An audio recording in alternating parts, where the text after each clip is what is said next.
பல்லெடுத்துக்கிட்டு வந்துட்டு பஸ்ஸு வழிமறித்து கூட்டிகிட்டு வந்துட்டாங்க.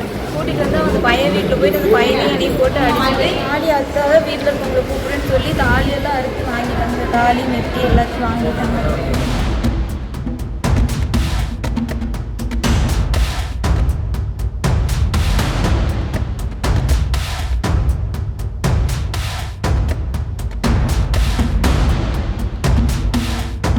பையன் பேர் வந்துட்டு கணபதி. மேரேஜ் பண்ணிட்டோம். மேரேஜ் பண்ணிட்டு போலீஸ் ஸ்டேஷன் அந்த பையனோட போலீஸ் ஸ்டேஷனுக்கு போய் அந்த பையன் கம்ப்ளைண்ட் கொடுத்து பல்லெடுத்துக்கிட்டு வந்துட்டு பஸ்ஸு வழிமறித்து கூட்டிகிட்டு வந்துட்டாங்க.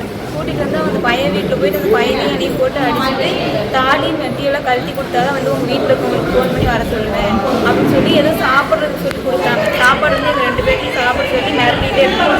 நாங்கள் 2 பேரும் சாப்பிட்டதுக்கப்புறம் என்ன வந்து தாலியெல்லாம் கழட்டி மெட்டியெல்லாம் கழட்டி கொடுத்துட்டேன். அதுக்கப்புறம் 11 மணிக்கு 7 மணிக்கு ஃபோனே பண்ணாங்க. ஃபோன் பண்ணி எங்கள் வீட்டிலேருந்து அப்புறம் அண்ணா தான் கூட்டிகிட்டு வந்தாங்க. அப்பயே வந்துட்டு கல்யாணம் நடந்ததெல்லாம் சொல்லாத மறைச்சிரு அப்படின்னு சொல்லிட்டாங்க. இல்லைன்னா கொண்டுருவேன் நானே அப்படின்னு சொல்லி மிரட்டினதுக்கு அப்புறம் தான் வந்துட்டு அண்ணாவை கூப்பிட்டு நான் வந்துட்டேன். உங்களுக்கு மேரேஜ் எப்போ நடந்துச்சு?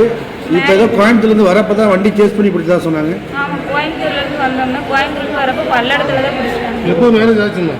மேரேஜ் வந்து திங்கக்கிழமை. பையன் எங்கே? பையன் இப்போ வந்து அந்த அவங்க தாந்தன் மலையில் தான் வச்சுருக்காங்க. இப்போ நீங்கள் வேறு கேஸ்ட் அவங்க வேறு கேஸ்ட்டாக எதுக்குறாங்களா என்ன சொல்கிறாங்க? நம்ம கேஸ்ட்னால தான் எதுக்குறேன், இல்லைன்னா வந்து எதுக்க மாட்டேன், எங்கள் கேஸ்ட்டில் இருந்தால் நான் வந்து சேர்த்துக்குவேன் அப்படின்னு சொல்லி மிரட்டணும். எங்கள் வந்து கட்டையில் வந்துட்டு தலையில் அடித்தாங்க. அந்த பையனையும் அதே மாதிரி அடித்தாங்க. 8 இதில் வச்சாங்க. அந்த பையனுக்கு ரொம்ப அடித்தாங்க. என்னையும் சொல்லிட்டு அடித்தாங்க. நீங்கள் எல்லாரும் மேஜர் தானம்மா? மேஜர் தாலி அறுத்தாக வீட்டில் இருக்கவங்களை கூப்பிடுன்னு சொல்லி தாலியெல்லாம் அறுத்து வாங்கிட்டாங்க. தாலி மெட்டி எல்லாத்தையும் வாங்கிட்டாங்க.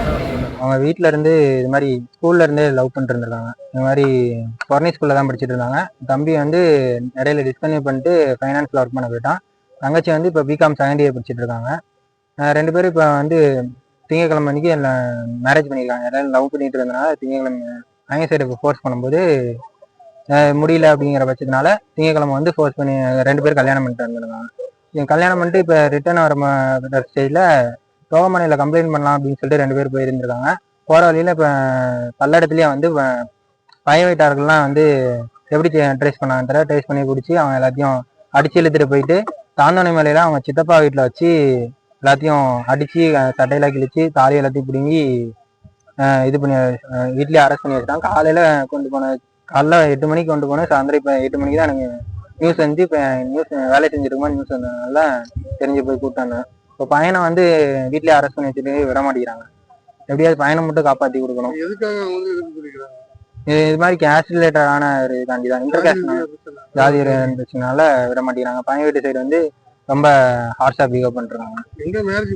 மேரேஜ் பண்ணது வந்து பாத்தீங்கன்னா காந்திபுரத்திலே பண்றாங்க அப்படின்னு சொல்லியிருக்காங்க. கோயம்புத்தூர் காந்திபுரத்துல பண்ணிருக்காங்க. இந்த மாதிரி கல்யாணம் பண்ணிட்டு வரும்போது இடையில வந்து அடிச்சு இழுத்துட்டு வந்திருக்காங்க. பல்லடத்துலேயே சேஸ் பண்ணி பொண்ணை வந்து அடிச்சதுக்கு அப்புறம் ரொம்ப ஹெவியா இருக்கும்போது மயக்க நிலையில இருக்கும்போது எனக்கு போன் அடிச்சிருக்காங்க. வரிசையா எங்க அண்ணன் எங்க சித்தப்பா பையன் எல்லாத்துக்கும் வரிசையா போன் அடிச்சாங்க. யாரும் ரெஸ்பான்ஸ் பண்ணாதனால நான் எடுத்து போன் ரெஸ்பான்ஸ் பண்ணுவேன். எனக்கு வந்து இது மாதிரி பையனை கூப்பிட்டு போயிருங்க பொண்ணை, இல்லைன்னா கொண்டுருவோம், 2 பேர்த்தையும் கொண்டுருவோம், கூப்பிட்டு போயிருங்க அப்படின்னு சொல்லிட்டு என்கிட்ட ஹார்ஷா பிஹேவ் பண்ணி பேசியிருக்காங்க.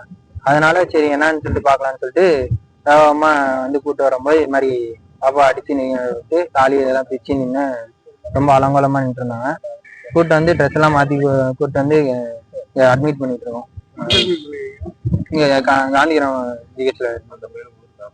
பையனுக்கு வந்து வீட்டுல வந்து கேட்டதுக்கு பையனை பத்தி எந்த டீட்டெயில்ஸும் சொல்ல மாட்டேங்கிறாங்க. பையன்லாம் சொல்ல முடியாது, நீங்க என்ன பண்ணுமோ பண்ணிக்கங்க, நாங்க அப்படிதான் இருப்போம், நீங்க பையன்லாம் விட முடியாது, பையனை வந்து பொண்ணை மட்டும் நீங்க கூட்டு போங்க, பொண்ணு மட்டும்தான் உங்களுக்கு இது, பையன் நாங்க வச்சுக்கிறோம், நீங்க எதுவுமே கூட்டு போகாதீங்க அடிச்சு இது பண்ணிட்டே இருக்காங்க எல்லாத்தையும். பையனை காவல்துறையில வந்து கம்ப்ளைண்ட் பண்ணிருக்கீங்களா சார்? கம்ப்ளைண்ட் பண்ண போறதுக்கு முன்னாடி தான் சார் பையனுக்கு பொண்ணுக்கு வந்து ரொம்ப ஹெவி அடி ஆடுறதுனால பொண்ணு முன்னாடி அட்மிட் பண்ணிருக்காங்க. முன்னாடி வந்து இப்ப ஏதாவது போலீஸ் கம்ப்ளைண்ட் எடுத்துருக்காங்க? இல்ல சார், நான் எடுக்கல சார், இது வரைக்கும் எடுக்கல சார். பையனுக்கு மட்டும் ரொம்ப இதா இருக்கு சார். அவனை மட்டும் சார் இப்போ ஒரு மணி நேரம் இருக்கு சார். என்ன இது சரியில்லை பையனுக்கு மட்டும் சார். பையனை வந்து காப்பாத்தணும் சார். பொண்ணுக்கும் பையன் வேணும், பையனுக்கும் வந்து பொண்ணு வேணும் சார். கம்பல்சரி 2 பேர் வேணும். எங்களுக்கு வந்து பையனை வந்து காப்பாற்றணும். 2 பேரும் எல்லாம் மேஜருங்க சார். 2 பேர் எங்களுக்கு காப்பாத்தி மட்டும் கொடுக்கணும் சார். செய்திகளை உடனுக்குடன் தெரிந்து கொள்ள உடனே சப்ஸ்கிரைப் பண்ணுங்க.